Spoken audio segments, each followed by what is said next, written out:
Coming to you from the Lydia Media Studios in the heart of Lewiston, Auburn, it's Lydia's Lunch Bunch, LA's afternoon morning show with Mark and Sarah today because it's Wednesday and Pam's away at BNI. Influencing people. And making friends. That's right. We are covering news and events in the greater LA area and talking to the people making a difference in our community. Give us a listen at LydiaMediaLLC.com or wherever you get your podcasts. And feel free to share your comments, questions, or suggestions via email at podcast@LydiaMediaLLC.com. And today's show is brought to you by United Piping, serving residential and commercial customers with new installations and repairs. Call today and schedule your oil and gas boiler cleanings at 754-4556. UPI, the best plumbers around. Also brought to you by Ruper's Beverage and Redemption. When it comes to beer, wine, and spirits, don't botch it, squatch it. At 5 locations in Lewiston, Auburn, and Oxford. Learn more at rupersbeverage.com. And remember, the party starts at Ruper's. We are joined in studio today by the Maine Nordiques equipment manager, Seth Miller, and assistant equipment manager, Jackson Corey. How you guys doing? Not too bad. Not too bad? You good? Pretty good. Is this early for you guys? It's about the normal time. About the normal time. Okay. You're equipment managers, so you have crazy hours, right? First one there, last one to leave. Yeah, this isn't going to scare you. So today, we're going to get the nitty-gritty, Sarah. Yeah. This, a little bit of behind the scenes with the Maine Nordiques. I'm excited. We're going to pull the curtain back. Okay. Yeah, we're going to find out what's going on. But before we do that, let's take a look at some headlines for Wednesday, March 26th. A Public Transit Advisory Council report shows that Maine is meeting only 11% of its public transportation needs. The council chair said nearly 90,000 Maine adults don't have a driver's license and 15,000 employed workers don't have access to a reliable vehicle. The Sun Journal reports that Ocean State Job Lot is in the process of purchasing the Auburn Big Lots store at 730 Center Street. The company will hire up to 70 people for positions including store leadership, full-time, part-time, and seasonal associates. The Rhode Island-based retailer has 159 stores in New England, New York, New Jersey, and Pennsylvania. Lewiston's new city administrator, Brian Cainrath, will hold a meet and greet tomorrow from 5 to 6:30 p.m. at the Chickadee Restaurant at 1472 Lisbon Street. The event is open to the public and no registration is required. Cainrath will hold 2 additional meet and greets on April 29th and 30th. The locations will be announced soon. And Hannaford Supermarkets donated $200,000 to Maine Health's Let's Go program. The money will create more programs to encourage youngsters to get active. Over the years, Let's Go has improved energy and mental health and decreased childhood diabetes. In the weather today, partly sunny with a high of 46 and a low of 27, and sunny tomorrow with a high of 44 and partly sunny on Friday with highs in the mid-40s. In sports, the Patriots signed wide receiver Stephon Diggs to a 3-year deal. The 31-year-old 4-time Pro Bowl selection suffered a season-ending ACL injury while with the Houston Texans last season, but is expected to be ready for Week 1. And the Celtics will visit the Phoenix Suns tonight at 10. The Bruins, they're still playing hockey. What? They'll visit Is that what they're doing? They look sometimes like they're playing hockey.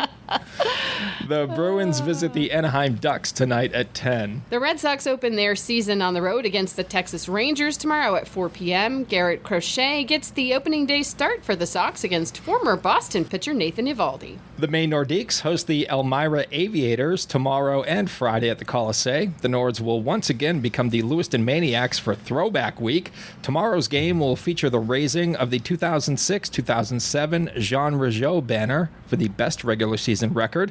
It'll hang in the Colisee rafters alongside the 2006-07 President's Cup Championship banner. Friday's festivities include 4 Maniacs legends in attendance. That's so cool. And Sarah singing the anthem at both games. I'll be back!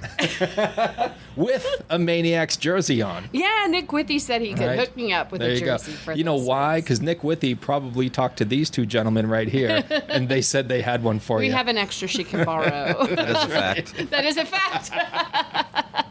Nice. Thanks, guys. Nick's going to get all the credit, but we know who the heroes are. We know where it's coming from. That's right. That's right. And I appreciate it.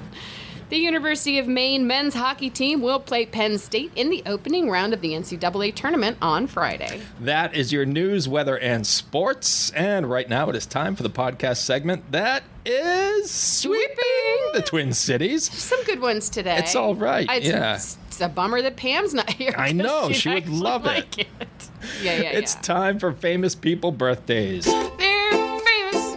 It's their birthdays. It's famous people birthdays. It's famous people birthdays. Let's take a look at FPBs for March the 26th, shall we? Yeah. All right. Okay. We're going to start off with Keira Knightley, Oh, yeah. who is 40 years old today. Wow. I know her from the Pirates of the Caribbean films. Yeah. She was just a baby back then. Just a baby. Just a baby. She played Elizabeth Swan Yes. in all of the films, I believe, right? She was in all of them? Yes, All she right. was. Yeah. Let's see here. Leslie Mann is 53 years old today. Love her. Yeah, she's been in a bunch of funny movies. She's a very funny lady. She did the voice of a character in the movie Rio, which I love. Yeah, she was in Big Daddy. Yes. She was in 40-Year-Old Virgin and Knocked Up. Yep. And The Other Women is a really funny yeah, movie as well. Isn't she married to Judd Apatow? I think that sounds right. Yeah. Yeah. I think she is. Yeah, could be. Country singer Kenny Chesney, 57 today. Oh. He's sold out Foxborough Stadium Gillette Stadium a couple of times. Yeah. Right? Jennifer Grey, 65. Oh, how old's her nose? I don't know. Don't know about that nose, but I bet it's not in a corner Nope. because nobody puts baby in a corner. You know what, though? Looking back on that as an adult watching it, she Yeah. definitely needed to be in the corner. Yeah. She was a problem.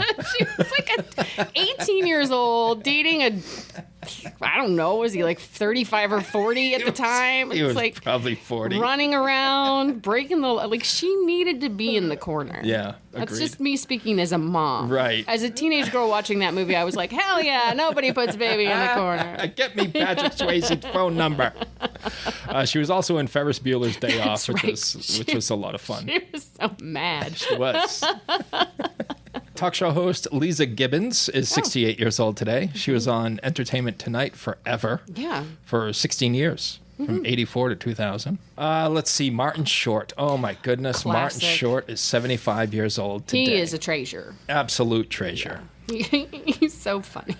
He's just so funny. I love his Jiminy Glick character. Yep. And I will never tire of seeing him interview Mel Brooks and say, "What's your beef with the Nazis?"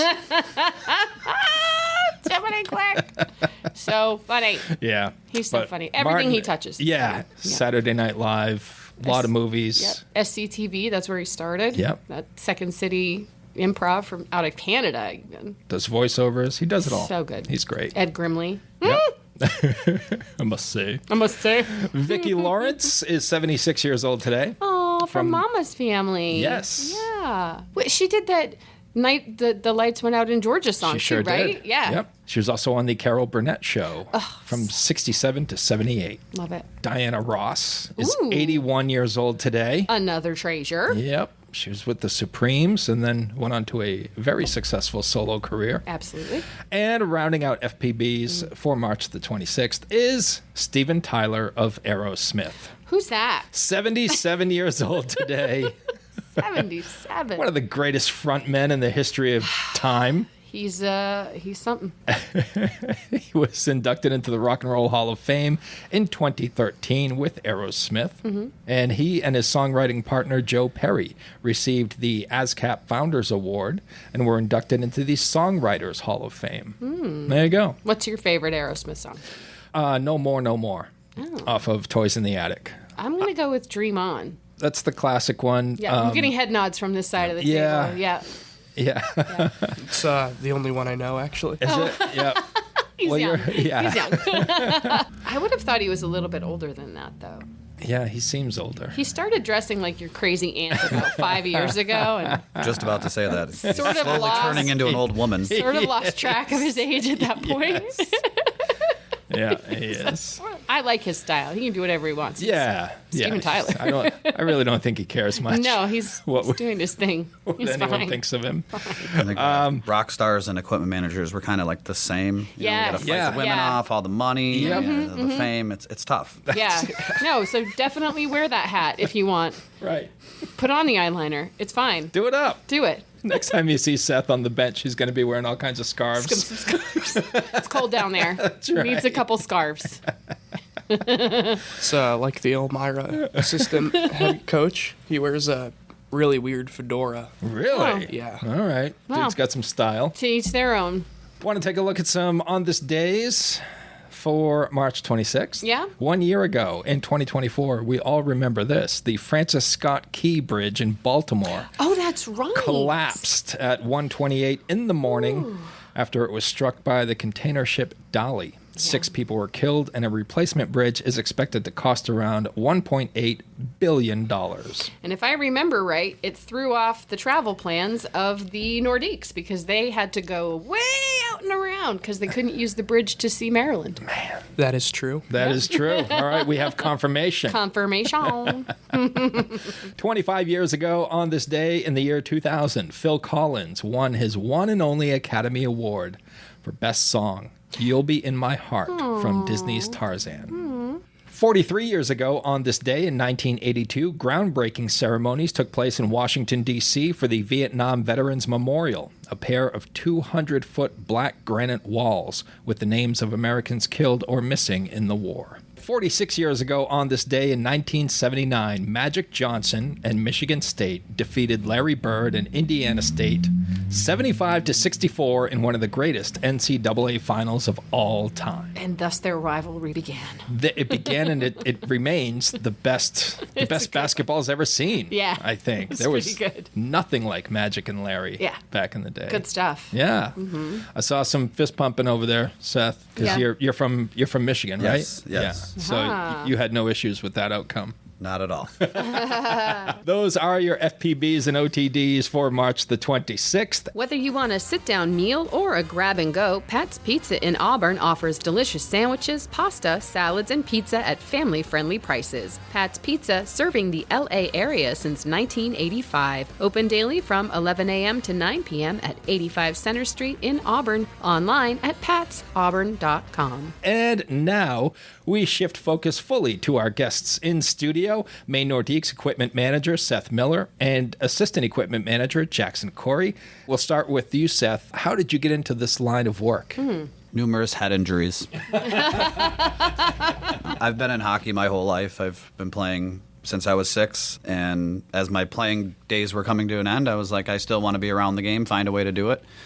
I was in hockey retail for 20 years, so sharpening skates, selling hockey equipment, just trying to find a way to stay in the rink every day. What is it about the sport that you love so much? The speed. Yeah. Yeah, it's a very fast game. It's a very unique set of talents. You can't just be a good shooter and not a good skater. You got to kind of have it all wrapped up into one, and the game just moves so fast and so intense that it's the funnest thing I've ever found to do. I'm sure that transitions over to what you're doing too. Like as they're moving that fast, you have to also keep up with what they're doing as their equipment manager. That Right. is very accurate. Games are very intense for us. I mean, we take it very seriously. Coming here, Nick Skurlick, the head coach, asked me to come in and kind of build a pro system similar to what he's building with the coaching staff and kind of take it from there. So we kind of set some stuff up, set some ground rules up, got some people involved that could help out, and kind of got them all trained up on, like, look, this is maybe a game for most people, but this is serious business for us, and we treat it that way. You have to be paying attention all the time, don't you? All the time. There's Because- always something Yeah. that it can go wrong, or that, especially with the junior players that we have. You know, the league is essentially 16 through 20. So a lot of these guys are really coming out of their shell for the first time as adults and understanding more that they wouldn't really understand as younger players. Skate work, whether sharpening or profiling, whatever that is. The right kind of sticks. They may be just buying sticks off the shelf for their entire career and saying, oh, this is the one I like, but is it the right stick for them? So we kind of help them get into that more, this is what you need versus what you want, and kind of watch for issues that are occurring before they become a problem. So I try to have all the questions answered before they're asked type thing. If I see a player having an issue with something, go to them. The skate's all right, what's going on? Talk to me. So we take a lot of pride in what we do, and we try to make sure that we're getting things before they become a major issue.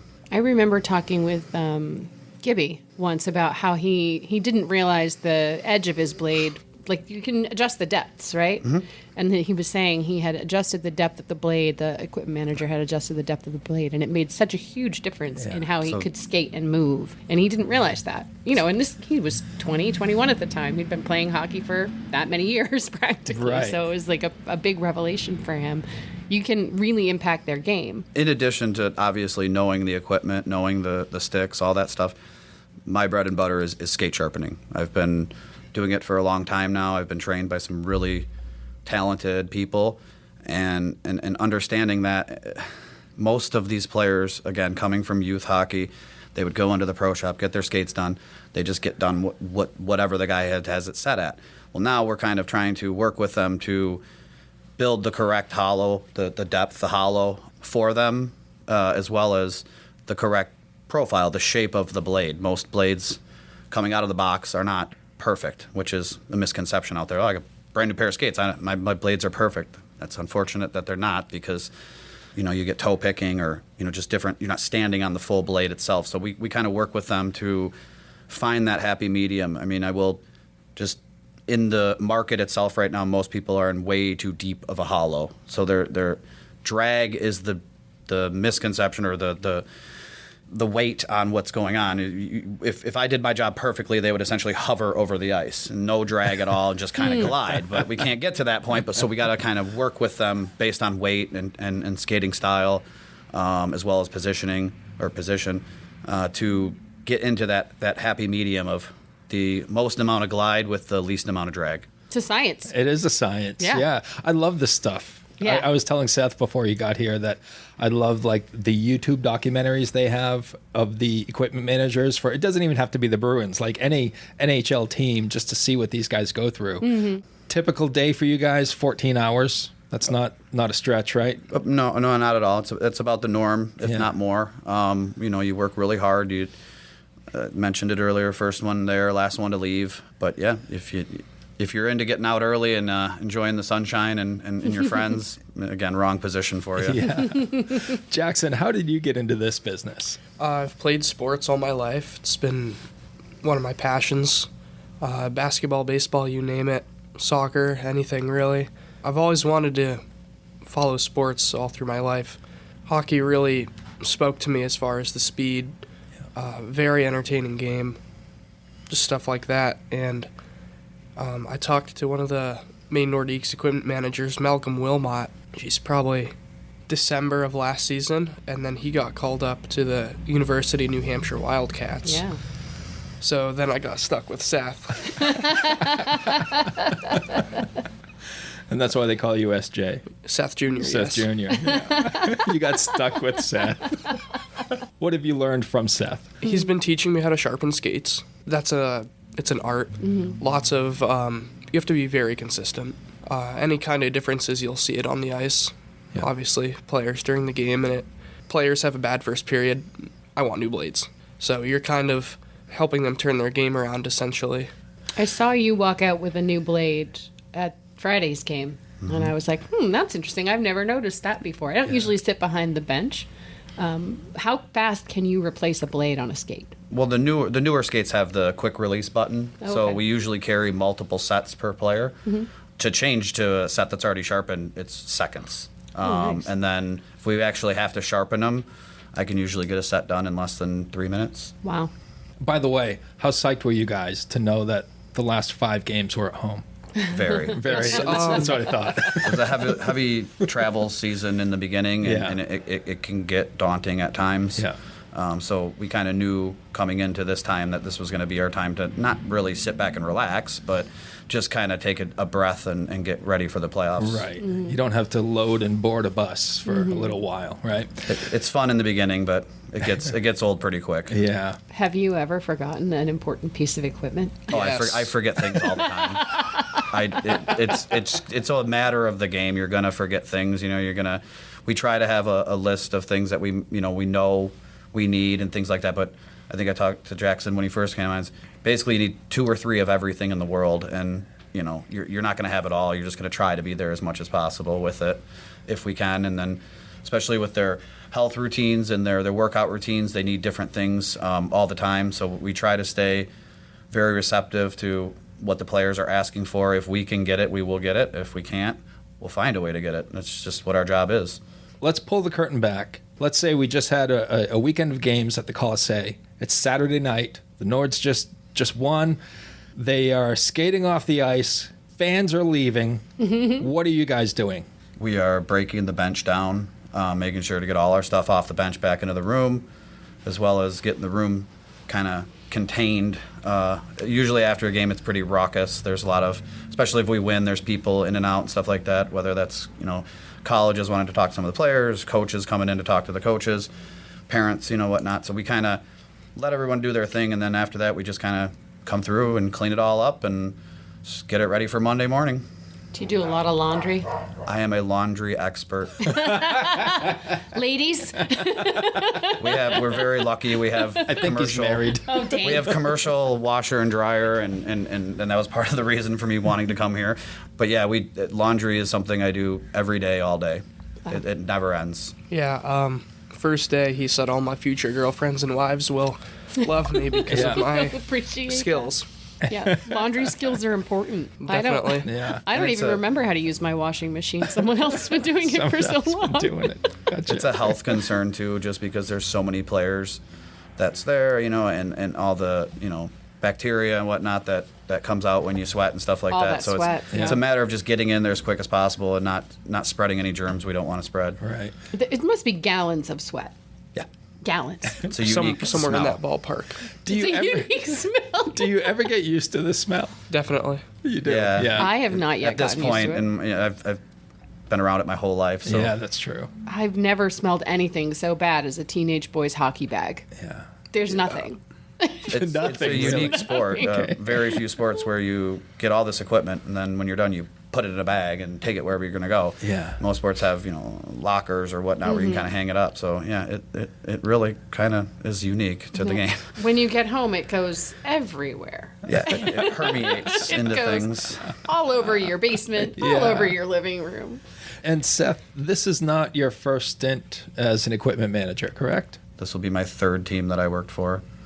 I was able to start with the Detroit Red Wings back home, kind of get a feel for the position there, and then I went on to the Federal Hockey League, which is like 3-rung pro hockey in Metro Detroit. I was with the Motor City Rockers, and then came out here. And I've been here. This is my second season with the Nordiques. And how did this opportunity present itself? So there's a website out there for professional equipment managers and trainers, and we follow that. They post jobs there. They post forums, learning forums, and things like that really kind of help out. And just like anything, if you want a job somewhere, you got to keep your eye open for where you want to go. Give us your first impressions of Maine and the Colisée. The first time I walked into the Colisée, I loved it. I was like, this is a great rink. This will do just fine.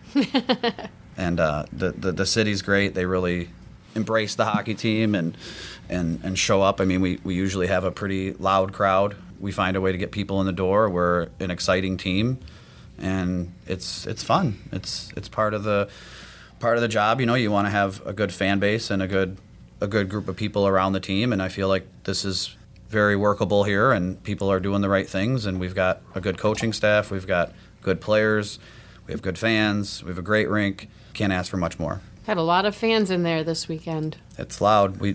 It's very unique. We were talking earlier about the playoffs last year and how loud that place was, and I mean it was a circus, and that's what you want as a hockey team trying to sell yourself. Have people in there and get supportive behind it. Jackson, tell us about what it's like after a home game when you have a road game coming up. After that home game ends, you're going to be boarding a bus within 3 or 4 days. Equipment-wise, what are your responsibilities? Lots of laundry. Like Seth said, getting everything that's dirty washed quickly.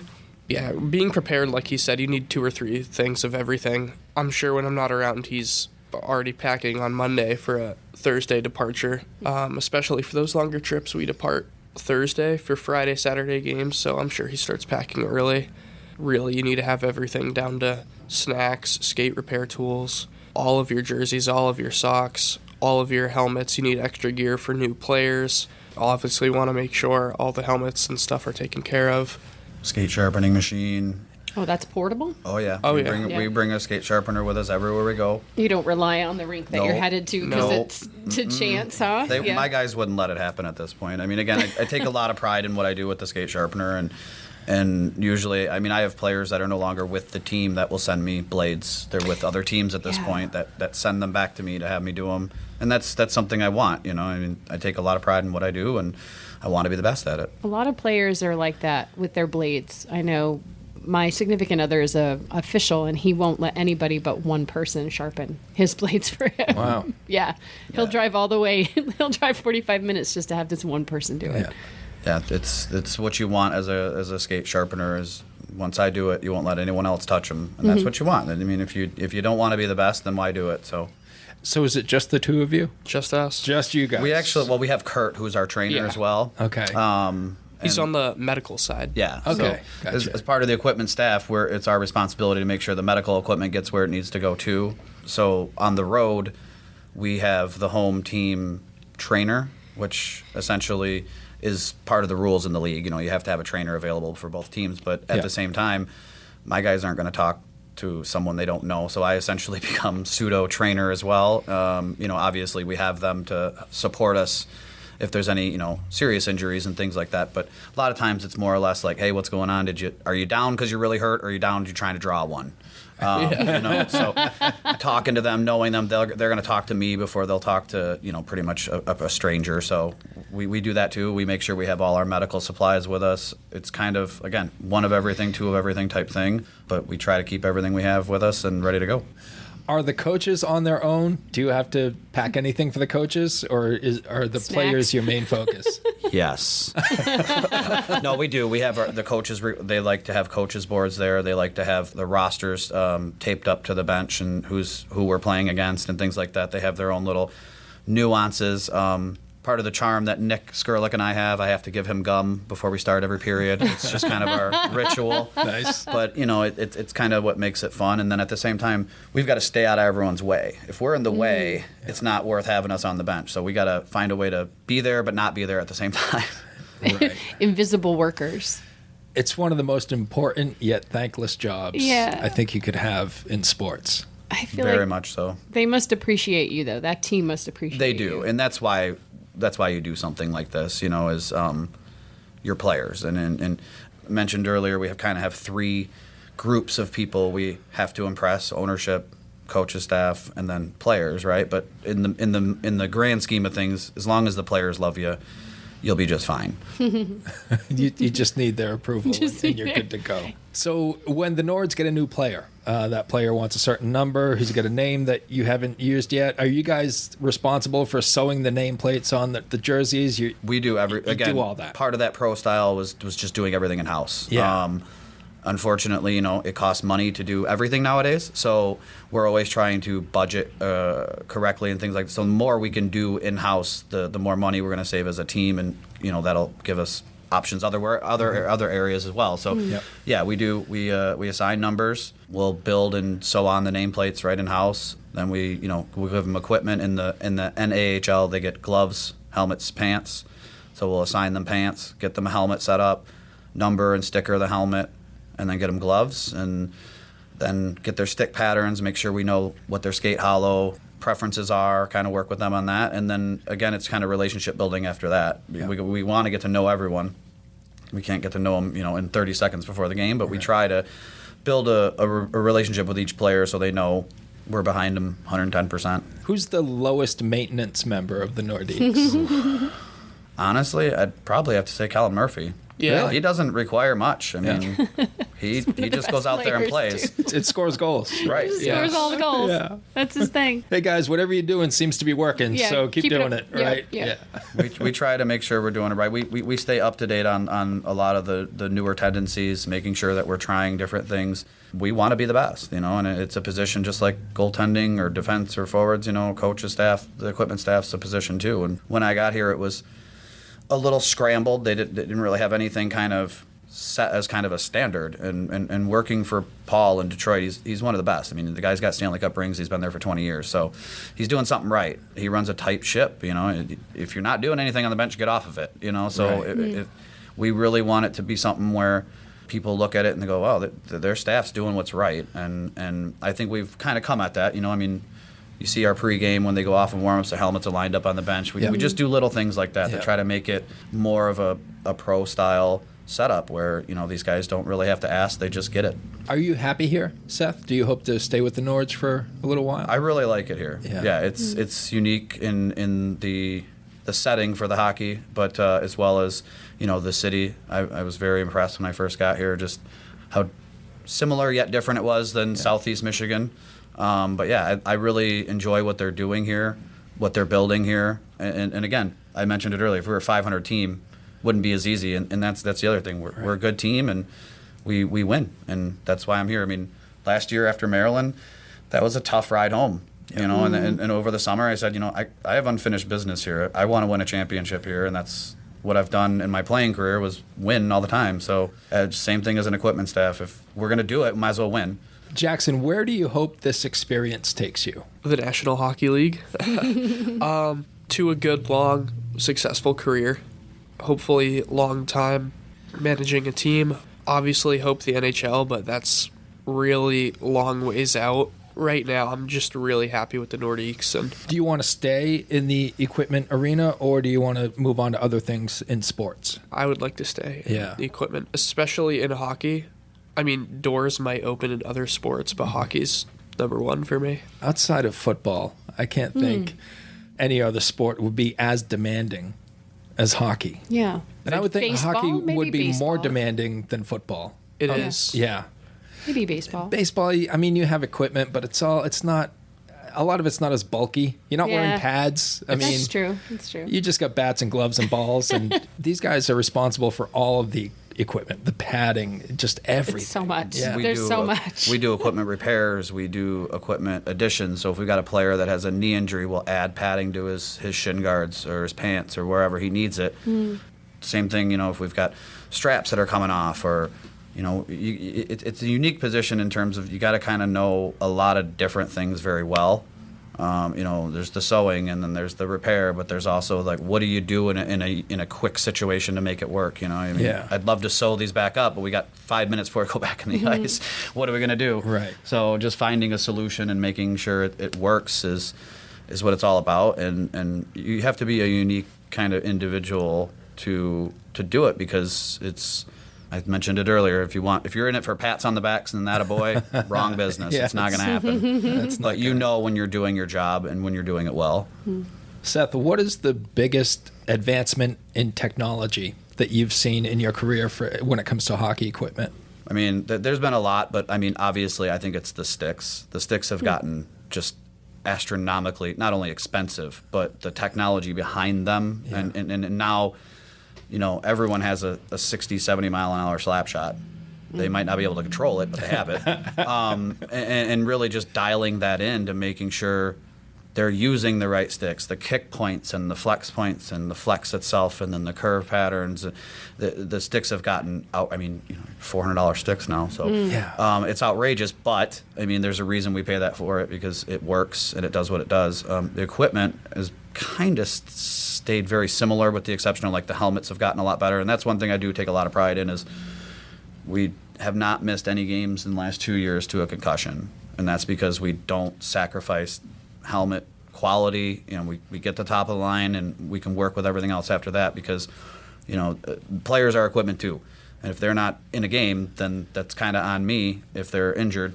Why did they get injured? Was it an equipment thing? Was it just a bad hit? Was it something that just was a fluke thing? Well, if it's an equipment thing, we can fix that, and we don't want to lose manpower to injury. So we try to stay on top of making sure they have the right things. We'll go through their equipment. Usually when they get in, we'll just kind of peek at it to make sure that it's in good shape, that it's not going to cause any issues. And then if it is, we need to find what we can do to either replace it or repair it. And that's kind of, a one-on thing. When it starts to come about, we got to get on it before it becomes an injury. Yeah. What's the protocol for helmets that have been through a crash? So with our league, we're a Bauer league. So we have every year we get new helmets. That's a big a big thing because they have an end of life at this point. In the early 2000s, Bauer, CCM, these companies got together and they said, we can't make this stuff the last 20 years anymore. It's not helping us as a business, right? But at the same time, it's also not being safe to the player. We have certifications that our helmets go through. They should last, I believe it's 2 to 3 years. Those certifications. So technically they could wear that helmet for their entire career, but we try to replace them as they come in just based on the padding styles have changed on the interior of the helmet. It used to be back in the day, you see that spongy yellow foam that they would have in there. That's not the case anymore. These are, concussion, not proof, but concussion cognizant pieces of equipment that they know, like, okay, we need this kind of more protection for the head and again, it's hard, too, because we can't wear big football helmets when we're playing, but we have to find a way to protect the player. And again, head injuries have become a big thing in the game. So we try to stay away from that as much as possible. I know you guys had Ocean in here a few. Yeah. We sure did. I noticed. Those freak things happen, Yeah. So if we can take some of the stuff that isn't a freak incident out of it, we're just limiting our losses at that point. I noticed he had a cage on last week. Did he? Yeah. Good. He did. Yeah. Yeah. It does not look as cool in pictures, but No. it's good for safety. Yeah. It was scary, I mean, that was one of the things where it's like, I don't want this kid to have no teeth. Right. It's a different game, right? Back 15 years ago, he would have went in the locker room, pulled his teeth out, and went back in. Well, we don't need to do that anymore. Nobody's winning Stanley Cups in juniors, right? So let's get this fixed and get him to someone that can fix it quickly. And I think that was a time thing. That was the training staff knew what needed to be done. We communicated to them. We got him to the hospital as quick as possible, and he has his teeth in his mouth. So that's a win for us. For now. Yes. You keep saying that. I know, for now. Don't jinx him. I know. He has a lovely smile. Yeah. Yeah, I was actually happy to see that because when I asked them about it, why don't you wear a cage to protect your face? They were like, it's dumb, but it's just for looks. Like Yeah, it's just it's a style thing. We Yeah. like it's like a badge of honor to not have it on. Right. Well, Side note, that's the best name in the league, Ocean Fancy. Yeah. Absolutely. We No. have said that on numerous occasions. yeah. The first time he came in, we were like, so what's up with your name? Because it's so cool. Trying to tell me about Alcohol. ordering a pizza one time. He's like, I just tell him my name's John. Yeah. It's easier. Yeah. I don't blame him. Oh, man. Nobody would believe him anyway. So either of you can take this one. Tell us something about your job that we wouldn't even think of. That when we think of equipment manager, we have a kind of an idea of what you do, but tell us something that you do that wouldn't even cross our minds. We spend the most money on the team, hands down. and again, it's equipment manager / director of hockey operations, right? Like it's our job to get us where we're going, make sure we have everything we need and everyone's there. So like we went to Blaine this fall, and that's the reason why you see these red sweatshirts that we're wearing nowadays is because try to find 23 people in an airport, get them on a plane, get all the stuff on there, and then make it. And it was a win-win when we landed. And I'm like, everyone's here. Holy, okay. So it's Very comparable to the Home Alone family. Yes. You got to have something that grabs your eye and That's attention. right. Yeah. That's right. Yeah, I hadn't really thought about that, but there's the game equipment, but then there's all of the, like we see the boys have the hats, the sweatshirts, the hoodies, the jackets, all of it. the apparel. Yep, we're responsible for all that. We make sure that they get that when they come in, and it's you have to be an inventorying expert as well, because we have 23 players, but they're constantly coming in, coming out. Making sure we have enough of everything for the whole season is difficult at times, but we find a way to make it happen somehow. How did you make those Maniacs jerseys happen? So that was Nick Whitty that got the jerseys done through our league sponsor at K1. However, I found out Tuesday of last week that we didn't have hockey socks, Oh, no. or any stickers or anything, and I was like, oh, okay, so we had to run out and get some socks ordered and get those going, and then we got the helmet stickers. We got those on, I think, minutes before game time. And Yeah, probably like an hour before warm-ups. Wow. we stripped all our main stickers off, put the Maniac stickers on there. Again, we want them to look the part. If we go out there and it looks half, that's on me, even though I had no say in it. Right. But it's my responsibility to make sure that they look good when they go out there, and that's kind of something I take very seriously. Mission accomplished, by the way. Thank They you. looked Thank you. amazing on Friday night. I was like, whoa, they really look like maniacs. Yeah, That's yeah, so cool. The players were psyched. It almost looked like we knew what we were doing for a minute. No, you did a great job.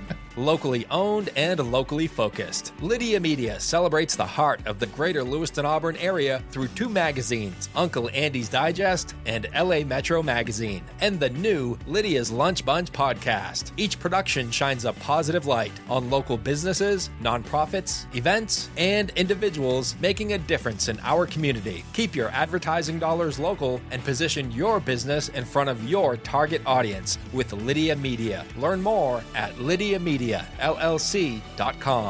Guys, this has been super fun and educational. We like to close the interview segment with 3 random questions. Seth, I know you played before. Did you play hockey, Jackson? Never. But you love it. Love it. Let's pretend you played hockey. Would you rather play in the NHL for 12 years as a perennial all-star, Hall of Famer, and never win a cup? Or would you rather play for 5 years as a 4th liner and win a cup? Seth's smiling to himself. Did I win any championships on my way to the NHL? Follow-up question. There are no follow-up questions. That's Sarah's specialty. That is my I'll take 12 years. All right, 12 years in the Hall of Fame. So we've had maybe a handful of Nordiques players take that option. It's the time, really. Yeah. And the value to your team. All right, Seth, what would you do? Stanley Cup. Stanley Yeah, Cup. he didn't have to think about it. Once you're engraved in silver, you're legendary at that point. Yeah. Equipment guys still get on the cup too. All right, Sarah, you got one? Yes. You have to travel. Yeah. What's your favorite snack, Seth? like gas station or what? What do you pack or what do you stop and get on the road? Sour Jelly Belly jelly beans. Nice. That's a good answer. I don't know why, but on the bus I have to have them. I like to read a lot on the bus, so constantly popping candy, just trying to keep my mind going. Have you ever had belly flops? Oh yeah, Those are my favorite. it's always something. It's the seconds that Jelly Belly makes a big bag of them. You can get like a 3-pound bag for Right on. like $1 at Rennie's. They're the best. How about you, Jackson? There's Airhead gummies. They're a little weird, but something about them, I guess. All right. Keeps your mind occupied. Jelly beans and gummies make sense because it's just like Yeah. you're busy. Your Yeah. mouth is busy. Yep. Yeah. It's yeah. giving your face something to do. Yeah. Right. Besides look at. I don't sit still very well, so the bus for me is a little anxiety ridden because I'm always trying to plan the next thing or do the next thing, and it's like I can't do anything on the bus, so I try to keep something moving. What's your longest trip? Is it Johnstown? Yeah. Yeah. Yep. Yeah. It's a hike. It's a hike, but We probably have some of the longest travel outside of the 3 teams in Alaska. Maryland, Rochester, Johnstown are definitely, Yeah. Those are a haul. and traffic to Maryland is Insane, right? you hit everything possible. Yep. It's a busy city. Yeah. All right. Final question. Seth, what could you teach someone right now with 100% certainty? I could teach someone how to sharpen. Yeah. It would take a while, but I'm very passionate about it. Yeah. I love it. I'm kind of a nerd with it, so it's a unique craft, but anyone can really learn it. It just you just need to do it. Yeah. Need to get on it and start doing it. If there's anyone out there that wants to get into it, there's these automated machines that are out now, Sparks and some of the higher end ones.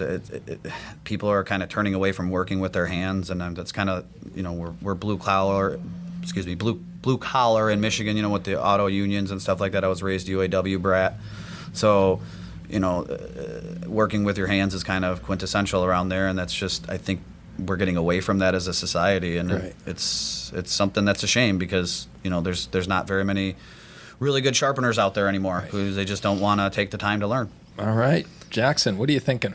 I think I could get almost anybody to like or love being an equipment manager. Really? Whether it's hockey, baseball, football, you name it, it's a great career, and I'm sure that I could find lots of people who would really love it. Let's hear your sales pitch. Or your let's hear your elevator pitch. You and I just get into the elevator. We're going up to the 8th floor, and I'm thinking about becoming an equipment manager. What are you going to tell me? Nearly nobody is skillful enough to be a professional athlete, but almost anybody, if they have the right dedication and effort, can be around pro sports and in it for almost their whole life. I think I'm sold. I wish I would have known this earlier. Decades and decades earlier. I tell people a lot too. The position has evolved in like the last 20 years. It used to just be, oh, that's the water boy, and oh, this guy comes in and he helps clean up towels and stuff. And it's just evolved to so much more now that we are required to know and kind of keep acquiring as we go. Just because, you know, if you want it, you have to adapt and become even more valuable every day. So it's evolved quite a bit, and it's a unique position now. So if there are people that do want to do it, you know, get on that skate sharpener, get on that equipment info list, and figure out what you need to do to be there, because it's a fun job. It's still a job, but it's a lot of fun. A lot of work, a lot of fun, but you get to do what you love, right? Every day. Yeah. And you get to continue to be involved in the game you love, which is pretty sweet. What do you have to say to all of the Maine Nordiques / Lewiston Maniacs fans out there that are looking forward to this weekend's games? You guys are the best fans I've seen in the NOL, some of the best I've seen in other leagues too. Continued support is really important for junior teams, especially in Maine, where there's not a lot, I guess. It's so much different playing in front of fans, and they really make the difference for us. Like, we just got scored on twice. We're down 2-0 after the first period, and they're chanting, "Let's go Nordiques." Like, it makes you want to win. Yeah. And you guys would know better than anyone that there are some venues out there where they don't draw any fans. Yeah. You know, and that's going to be kind of a bummer to skate out on your home ice and see like 5 bodies in the stands, Yep. you know. We know other teams are excited to come into our building just because it's a pro style building. We've got fans. It gets loud. It's a unique place to play, and we appreciate everyone that comes out and supports us. It's really, it makes the difference. Thanks for joining us today. Thank you, guys. Thank you. Thank you. Much appreciated. Thanks to our sponsors for today, Ruper's Beverage and Redemption and United Piping. And if you'd like to be part of the Lydia's Lunch Bunch advertising family, reach out to Pam via email at pam@lydiamediallc.com. Have a great day. And remember, don't bite your cat.